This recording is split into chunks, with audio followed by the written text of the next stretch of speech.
This is a video about how to actually start building. This is a drawing you were supposed to turn in, and it's supposed to be life size so you can start actually just tracing it. So what I'm going to do with my wire is, you can literally take your wire and put it right on here, your drawing, and start bending where stuff goes.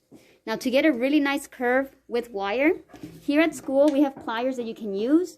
At home, if you don't have any, they're like $1 at the dollar store, Dollar Tree, or they're like $2.50 at Home Depot. But what you do is, you kind of turn like this, little by little by little. So you go tiny, tiny movements at a time. And that's how you get a curve that stays. If you just bend it like this, a lot of times they won't be as strong. But if you actually put bends in the wire, they become really strong. So that's how you bend it. And then you would measure it and turn it to wherever you need to go. And you can start building your boat or your object and start going up with it. These sharp edges, I always like to bend it on a piece of plier. If you don't have a plier, a stick or a pencil or anything will give you these real tight bends. You just put it and you bend backwards. I started building the boat already. If you mess up, just take it and kind of just bend backwards. I hope it shows up okay on the video. I did this one right here, where I went ahead and I added all the pieces to my boat. I need you guys to try and bend your wire in certain sections so that they become really, really strong when you guys rotate. Now, if you look at the one I made, it goes in and out for them to stay. All these decorations that you put are not going to stay if you just bend them. They actually need to wrap around. So I'm going to pretend my boat's finished here, and I want a little section here. So what I'm going to do is I'm going to put the wire inside an opening. But if you pull your wire, if you just pull it, it does stuff like that. So when you're pulling, it's really important for you to reshape it. Reshape it to where it's going and then pull. Reshape it and then pull. And then when you get to that section, actually pull real tight there. Bending back around it usually doesn't do a nice fold. It never does. So you have to grab your pliers and you have to actually pull and pull it. Then you make it straight again and then you pull again. Because if you don't, you're going to get big loops like this instead of real nice tight loops like I did. When you bend it around something, you kind of have to push before where you want it to bend, not right where you want it to bend, right before it so that it wraps around real nicely. So there's how you build to get really nice rounds. You go little by little. That's how you get really nice rounds. To get really sharp corners, you put it there. The circle inside the plier, you squeeze it like that so you can get real small.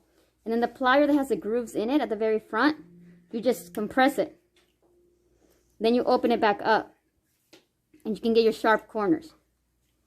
To make little circles anywhere on your sculpture, you just take your wire pliers and you just rotate without taking them off. Then you take your pliers out and you have really nice little circles. If you go to the back of the plier and do the same thing, then you have bigger ones. Okay, so think about stuff like that. What else? When I start, I left a little piece here at the bottom of my boat so I can drill a hole in here. In the in the teaching section of the video on top, I'll put what kind of drill I used. If you don't have a drill at home, you can grab a nail. And this one's too big, but I used it on purpose for the video so you could see it. Get a nail, get a hammer it in there, and take the nail back out. And it'll give you the hole that you need. But here at school, we have a drill. If you're at home and you want to borrow some pliers, just come to school and check some out. When you have everything built that you want. I built the angel from my other video. From my other drawing. So now it's the mixed media time. So I'm going to take tissue paper. And I'm going to put some of that glue that was really runny that we use for paper mache. You can also use regular glue. And I'm going to use white for my real one. And this is regular glue, but you can use the runny one. I'm going to put it right on my wings. And I'm just going to wrap him around. I'm going to cut off the extra.